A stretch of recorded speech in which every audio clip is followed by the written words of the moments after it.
The Toronto Blue Jays coming off an off day with a 4-game winning streak. Can they take advantage of that? We have mailbag questions today. Who's hot? Who's not on the Toronto Blue Jays? And of course, a series preview.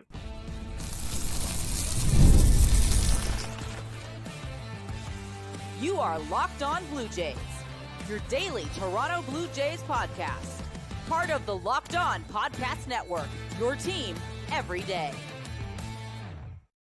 Welcome back to Locked On Blue Jays. Thank you for making Locked On Blue Jays your first listen every day. We are free and available wherever you get your podcasts and on YouTube, part of the Locked On Podcast Network, your team every day. Today's episode is brought to you by FanDuel. Right now, new customers can get $200 in bonus bets when your first $5 bet wins. As always, I'm Braden Iwasco. He's Carter First. You can find us on Twitter, Braden5 Iwasco. Carter First, too, as well. Our main Twitter account right under Carter's name there, at Locked On Jays. Make sure you guys go and check that out. You can also give us a follow on TikTok and Instagram at Locked On Blue Jays. We post some other things on both of those. And then on YouTube, hit the subscribe button. It's free. You might as well. You guys have been killing it lately. We're trying to, grow the audience, grow the following, grow the amount of Blue Jays fans that come in here and tune into hearing us either complain or be way too excited about how this Toronto Blue Jays team is. You guys can get on the YouTube, the shorts, the reels, the videos, the live streams, the podcasts, all right there. We have and I have an idea for a big video that eventually will come out, and it might take some time, but working behind the scenes to get some more videos and stuff like that out to you guys as well, sort of intermittently as we do the podcast 5 days a week. It'll be a little bit of a different format. We're working on stuff there as well. So make sure you guys do hit that follow or subscribe button on the YouTube page so you guys can get all of that. Lots to get to today. Like I said, we have a bunch of mailbag questions and just comments that we wanted to react to over the past, week and a half, 2 weeks that we never really got to. Then we got to talk who's hot, who's not on this Toronto Blue Jays team before getting into the series preview and teeing up the series against Tampa. Carter, how did it feel having an off day the other day? Do you feel like refreshed, or were you at this point with the Blue Jays coming off the winning streak, sort of just wanting to hop right back into it and watch some more baseball? Yeah, I think with the Blue Jays 4-game win streak, obviously sweeping the Seattle Mariners, I think it would have been better if they played a Monday against the Tampa Bay Rays to kind of continue on that momentum. But these guys absolutely got after it on that plane on Sunday night. Obviously sweeping the Seattle Mariners, something to get excited about. Probably the most fun plane ride they've had this entire spring. So I guess credit to them, obviously, for putting themselves in a position where they have something to celebrate. But definitely would have been nice to have this off day. But again, maybe regroup a little bit, go back to the Rogers Center, and hopefully take advantage of a Tampa Bay Rays team that I don't think me and you both think, especially you for the Tampa Bay Rays, don't think is that good. So hopefully, again, can continue on. Hopefully just win a series. A series sweep would be absolutely ridiculous. I'd be all the way back in if this team somehow does sweep the Tampa Bay Rays. But yeah, of course, Toronto Blue Jays are kind of getting hot, and they do have an off day, but not necessarily the worst thing, especially when you had kind of that bullpen day on that Sunday game, but didn't even choose any of your big arms. So yeah, I guess not the greatest thing but about the off day right now. But again, you can't be upset that just the schedule worked out the way it did. But a lot of people had a lot to say just previously with the Blue Jays losing streak that they had, obviously before this 4-game winning streak, the roller coaster of a ride the Toronto Blue Jays have been. They've been on 2 4-game winning streaks, 2 4-game losing streaks. That's 16 games. It's only played 40 games so far this season. So they've been a little bit all over the map. So we decided for this episode, we've kind of been collecting comments for the last little bit here. I know Braden's been alluding to it on the last week's episode, especially when he was talking with Skylar, that we were going to do this. We are excited to get some of the fan comments and read them off to you guys and kind of get our opinions and your takes as well. And maybe we'll kind of spin off of what you guys are trying to say in your comments here. But Braden, I'll kind of throw it over to you to kind of jump into this and give us the first fan comment of the day. Yeah, so this was from, let me just take a quick peek here. Rob Russell, there you go. And he has this comment to say, what do you guys think about the Jays signing JD Martinez? I think he could bolster this Jays offense. And this is one that me and you have wanted to talk about for a while, just never really got around to it. Personally, I don't mind it. I think take a shot on the guy, see what he can do. I'm sort of all in for this one. And I know that, the Jays probably don't want to go and now spend more money, especially when, as they get further into the season, they want to give certain guys playing time. They want to get to the deadline so that maybe they can make a move there. But I think making a signing like this now wouldn't necessarily hinder this team. Where does he fit in? That's my first vice right now is where are you going to put JD Martinez? He has to be your DH. That means Anthony Santander has to play the outfield.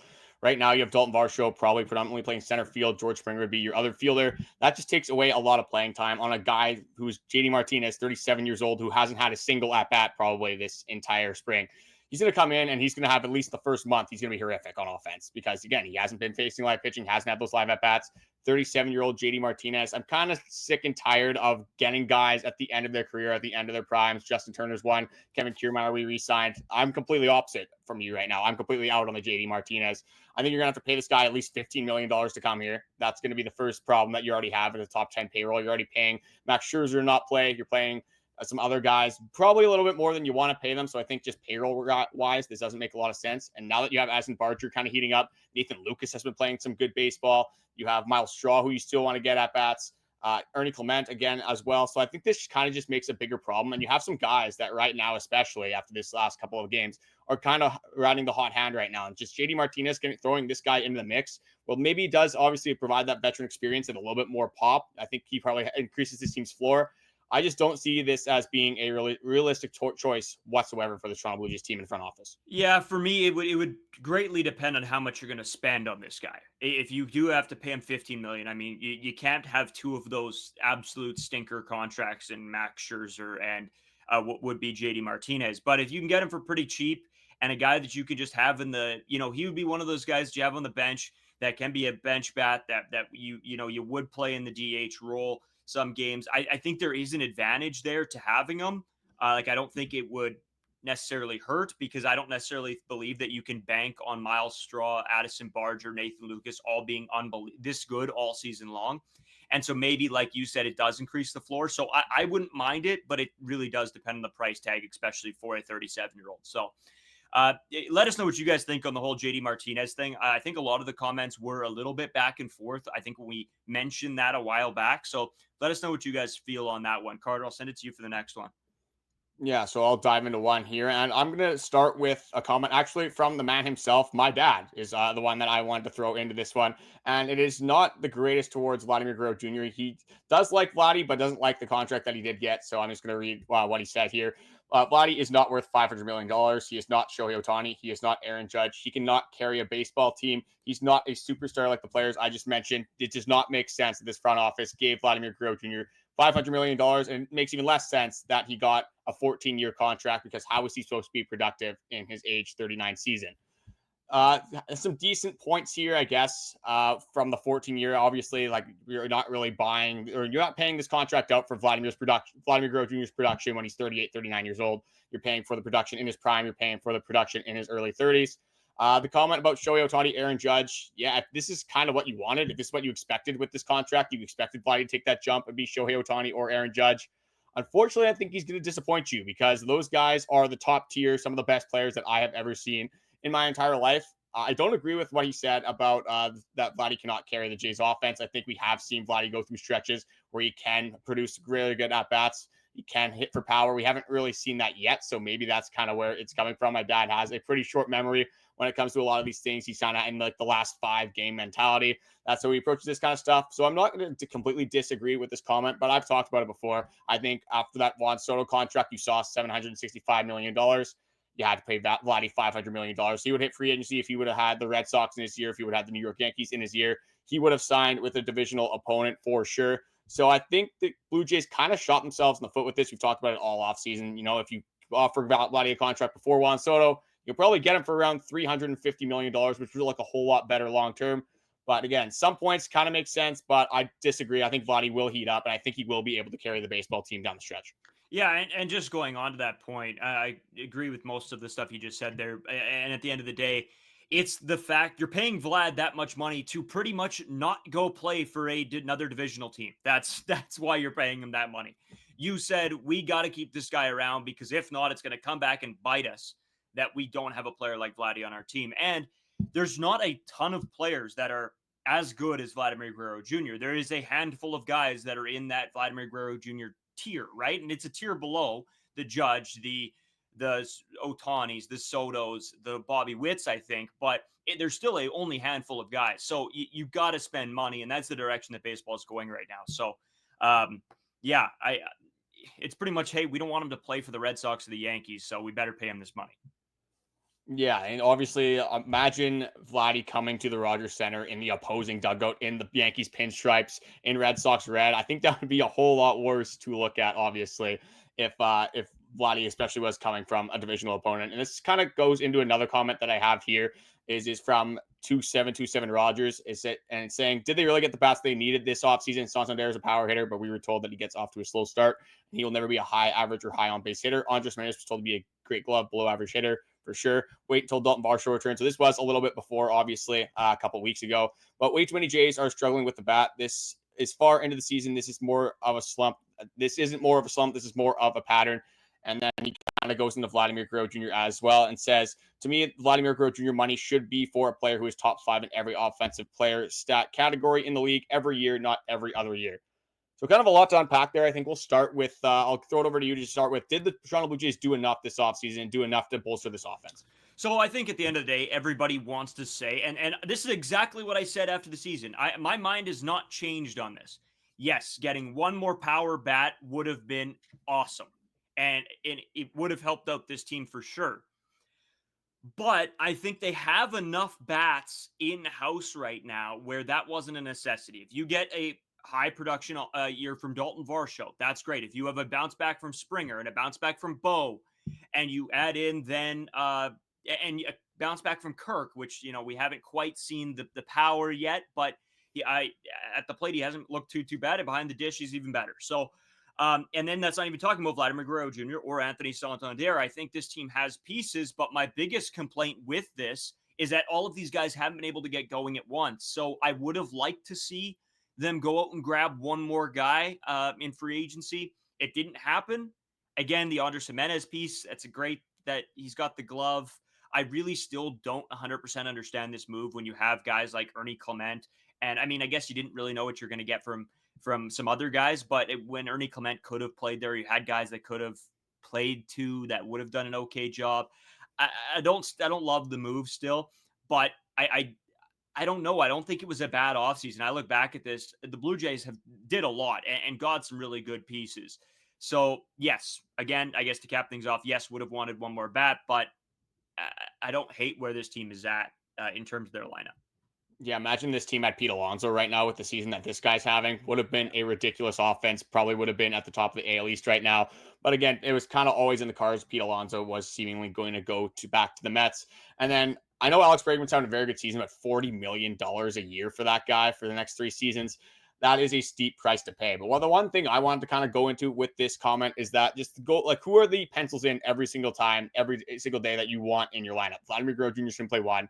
Andrus Jimenez most of the time is going to play 2. Is that what people want? Is that what fans of this team want? Is another discussion. But that is a guy when he's healthy going to pencil in at second base. But Bichette shortstop, Alejandro, Kirk as a catcher, Anthony Santander, Daulton Varsho, and George Springer. Maybe Santander is your DH. We'll throw him in there for this scenario. So that leaves what? A third baseman, and that leaves a right or left fielder, whatever you want to do with that.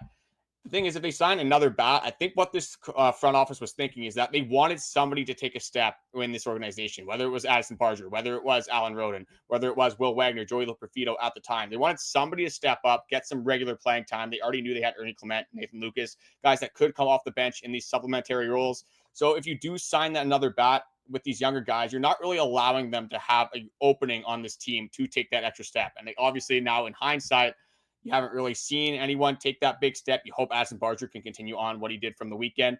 But for sure, obviously, like, you want an established guy. You wanted another veteran on this team. But I think when you're looking at the front office, maybe you don't do that Andrus Jimenez move when you're looking back at it. Because, again, right now, the bat has not been very good. But maybe, again, they like his base running. They like his defense. His front office is very defense and kind of they like the same sort of baseball player in a lot of different positions. Defense first, high contact guys that can sort of run. They're starting to transition to that as well.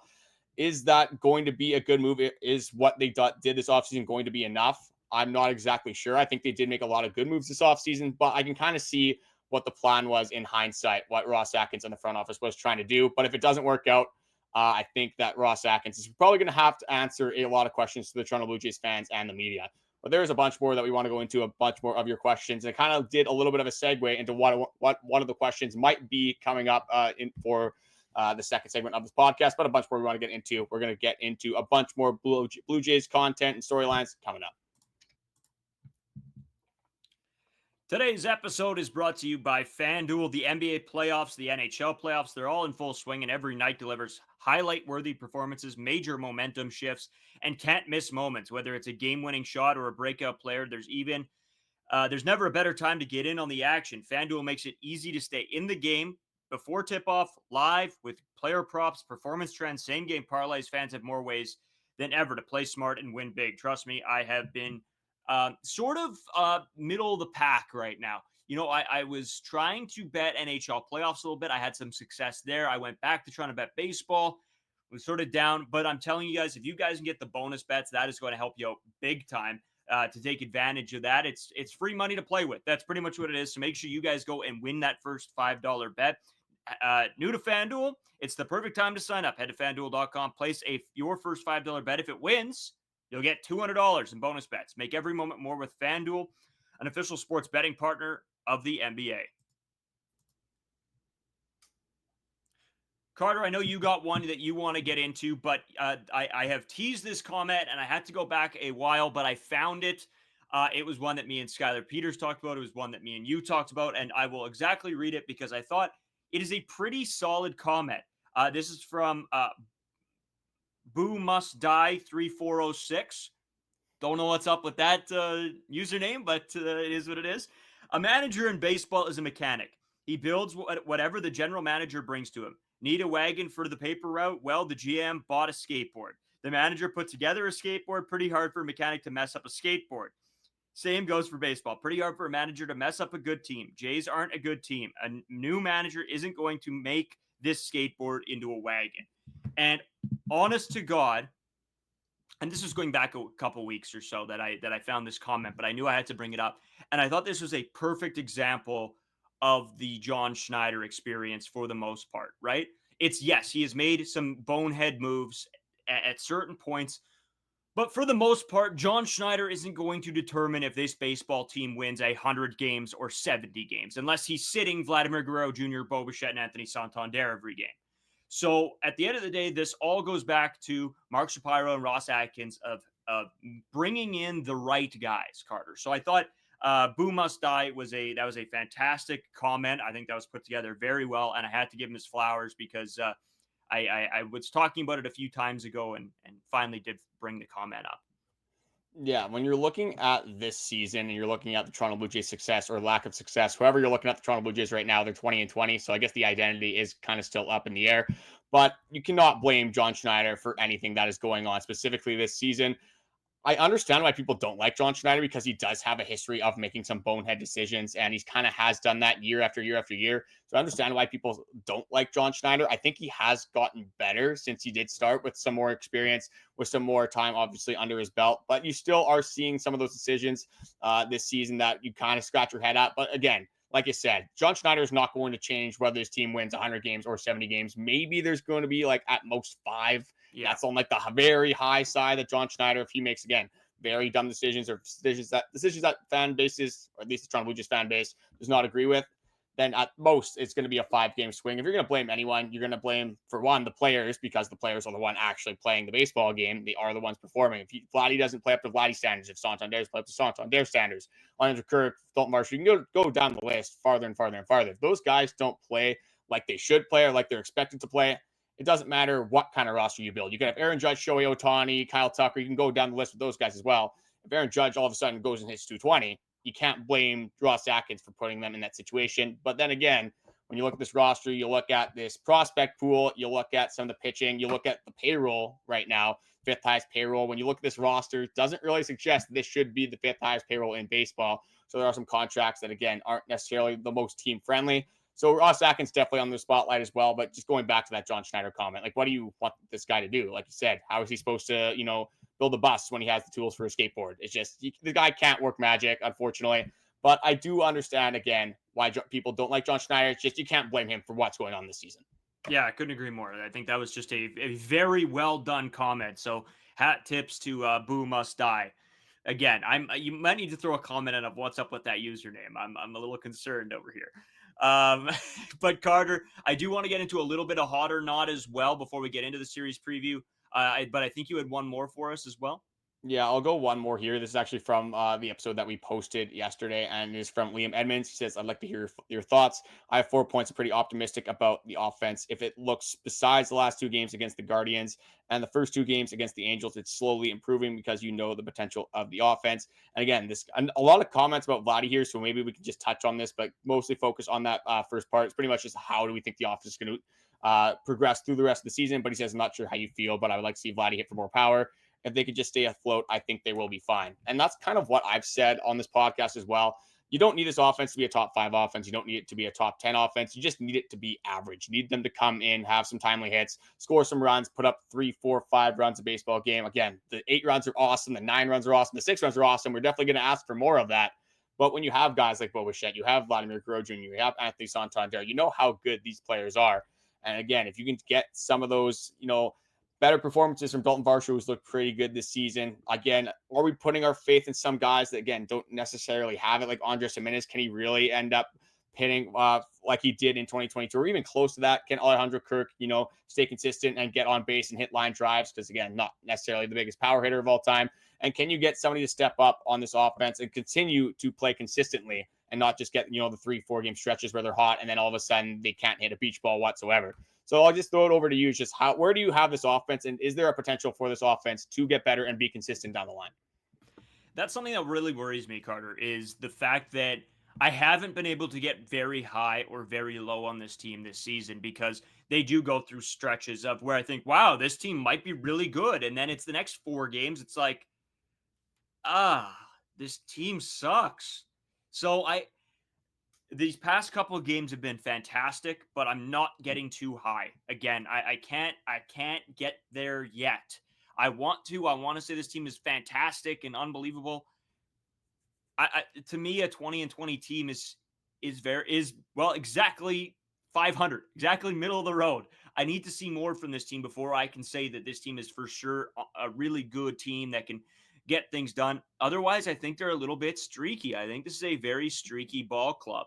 And if they can put together some winning streaks and, get a couple games over 500 and, makes it a little bit harder to have those blow-ups or those really big, 6-game losing streaks, 5-game losing streaks, then I may have something different to say. But right now I'm a little indifferent on what this team's offense and outlook for the 2025 season is going to be. See, I'm optimistic that this offense can get better. I'm optimistic that Santander and Vladdy are going to hit home runs. I think this offense can be good enough for this team to make the playoffs. My issue comes is when they get to the playoffs. I can definitely see this offense putting up a Minnesota Twins type series and just having an absolute stinker in 2 games. And all of a sudden, 2 games in the playoffs, 2 games out of the playoffs. And we kind of have the same fate as this team has had traditionally. But I just don't know if there is enough depth. I don't know if there is enough of that veteran presence. And I don't think JD Martinez does that either.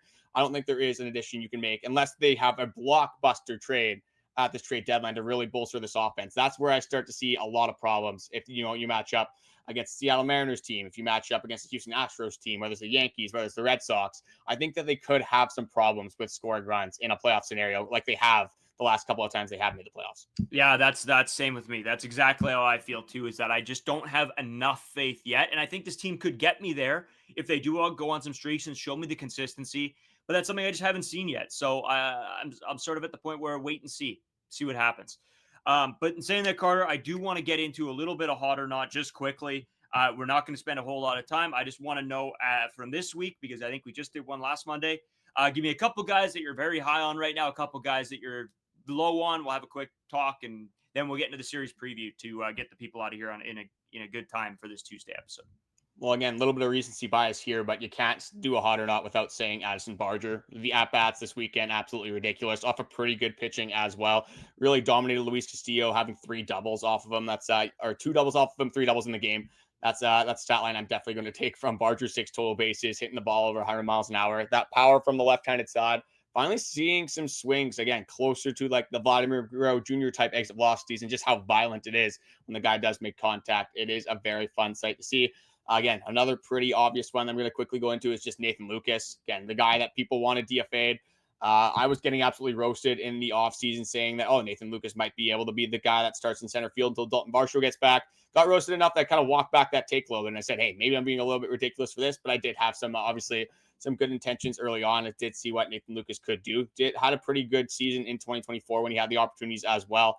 Over his last 7 games, has a 500 slugging percentage, 440 OPS, OBP for a 940 OPS.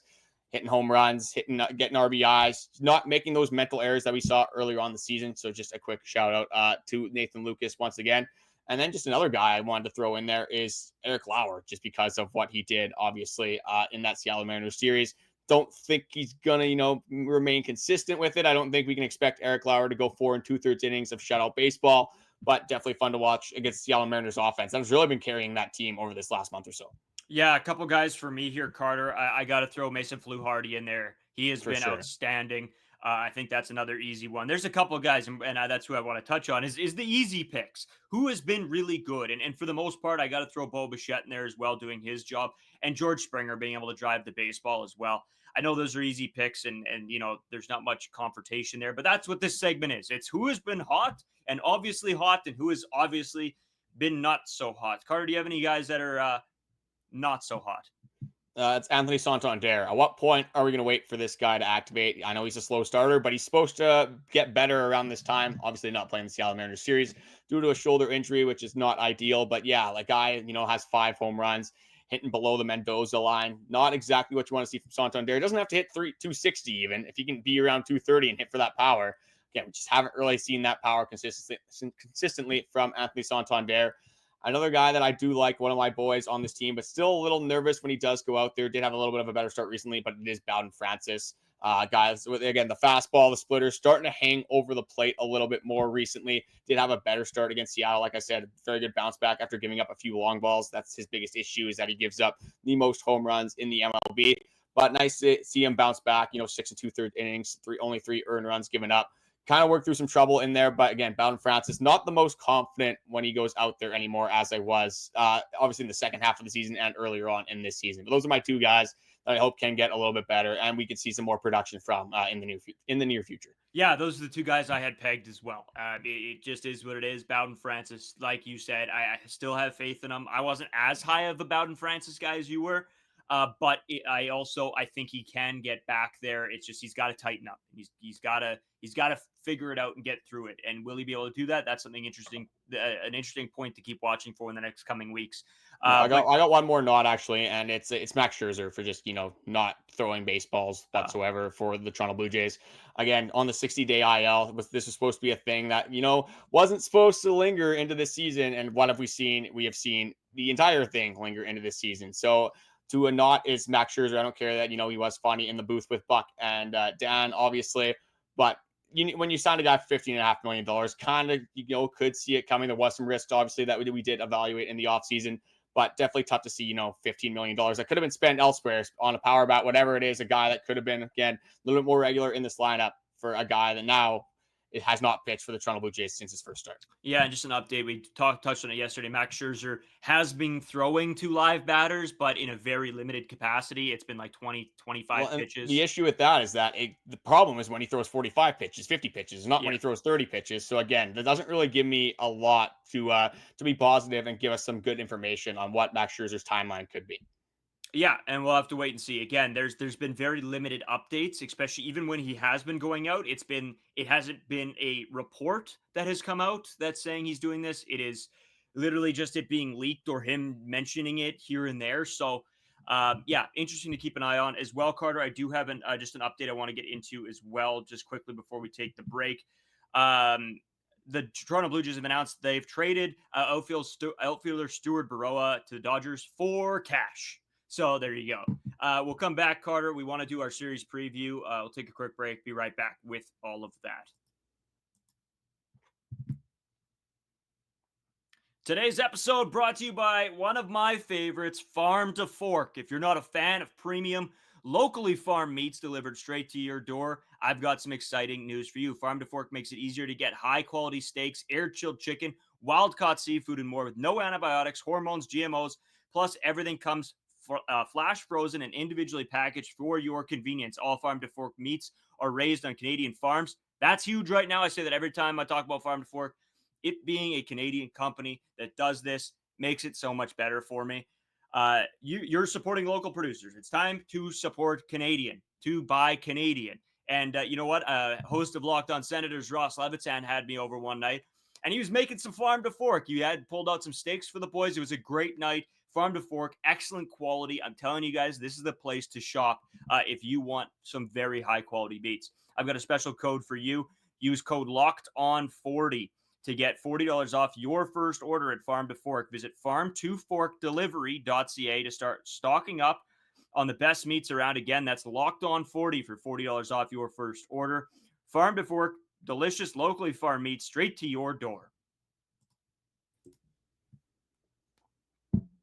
All right, Carter, series preview time. The Toronto Blue Jays, the Tampa Bay Rays, and some actual nice start times this week, which is sort of sick. So we're not, turning on the game at 9:00 at night.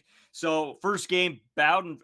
Actually, do you have them pulled up, Carter, right now? Actually, because my app is glitching out here. Yeah, I got them here. It's a pretty good series for the Toronto Blue Jays and their pitching matchups. They have Jose Berrios in the first one against Shane Baz. Then they have Chris Bassitt against Ryan Pepioit. And then for the last game, it is Kevin Gausman versus Zach Littell. Some of the Rays better pitchers, but again, when you have Gausman, Bassitt, and Berrios, you got the three-headed monster. You got to be pretty optimistic about your pitching matchups. The big question always has been, will the offense be able to produce runs? Will the offense continue their consistency? Can they continue this momentum? Again, a series win puts this team over 500 for the first time in what feels like forever. It hasn't been that long. It's only been a couple weeks, but that was before that big losing streak that the Toronto Blue Jays did have. So, yeah, they're at the Rogers Center back at home. They're not playing in that AAA ballpark quite yet. Vladimir Guerrero Jr. should have a pretty good series once they end up going to Tampa to play in that AAA park. But just I'll throw it back over to you for just your series predictions. Do you think the Toronto Blue Jays win the series? Which games do they win? Just let us know. Yeah, so I definitely got to go with the series win here. Do I think it's going to be a sweep? I mean, I'm very, very cautious on ever predicting a sweep, but I'm going to say they're going to take the first game. I think Jose Berrios is going to go out there and shove. I think they're also going to win the Kevin Gausman start. I think it is going to be the Chris Bassitt start. Chris Bassitt has been so electric all season. I've been sort of, and I hate to say this, waiting for the game where he doesn't have his best stuff and sort of gets lit up a little bit. And it just really hasn't happened. So is it the time? I don't know. I'm playing the odds here. I think Jose Berrios and Kevin Gausman are going to go out there and throw some gems. And yeah, like you said, it all comes back to the offense. This is a Toronto Blue Jays team that has the highest winning streak right now, active in the AL East. So you got to hope they can carry that on and keep it going for at least a little bit here. Hopefully they get to the 5 mark with my prediction, but we'll have to wait and see. I haven't done this yet this year. It might be kind of random coming from me, but they're doing it. Chris Bassett's going to continue his tear. They're going to sweep. They're going on a big winning streak here. They're going to restore my joy back in this Toronto Blue Jays team. I don't know if it's going to be the offense necessarily, putting up crooked numbers, putting up 9 spots, 8 spots, whatever it ends up being. I just think the pitching is going to be really good. I've loved what I've been seeing from Kevin Gausman recently. The velo is right back to where it was in 2023, where he had some Cy Young votes. Splitter's been working well. I think he will have a very good performance against the Tampa Bay Rays.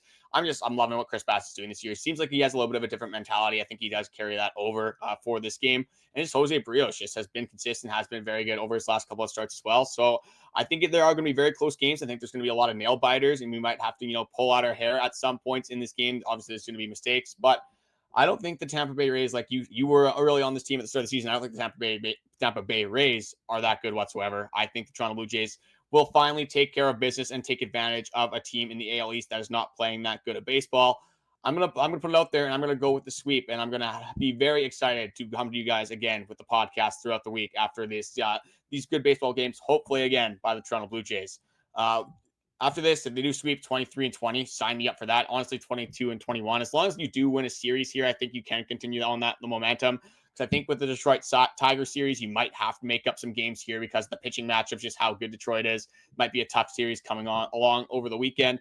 But it's been fun, at least for the last 4 days in Toronto Blue Jays land. Let's have a little bit more fun. Let's make it a week. Let's have a good week of baseball for the Toronto Blue Jays that we haven't said literally the entire season, because this team is up and down like a roller coaster, and it is not that fun of a roller coaster at times. But Braden, fan episode, some fan remarks, obviously, that we went over, been wanting to do it for a while. Keep the comments coming, whether you guys agree with some of the fan takes in this episode, you agree with our takes. We're always looking to see what you guys are thinking about this Toronto Blue Jays team. We also have noticed that a bunch of you guys are not subscribed with all the new people coming in. About 75% of you guys, if you are coming back to the podcast, coming back to the shorts, the reels, you name it.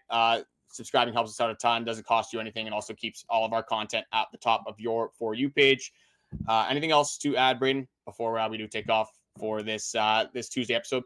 No, as it gets warmer out here in Manitoba, Carter, and we're doing, an actual like normal human being time episode here. I'm absolutely sweating. It is the warmest it's been here in a while, so that's great. I'm hoping to get out on the golf course. We'll see what happens. But thanks as always for listening, guys, and we'll chat with you guys tomorrow.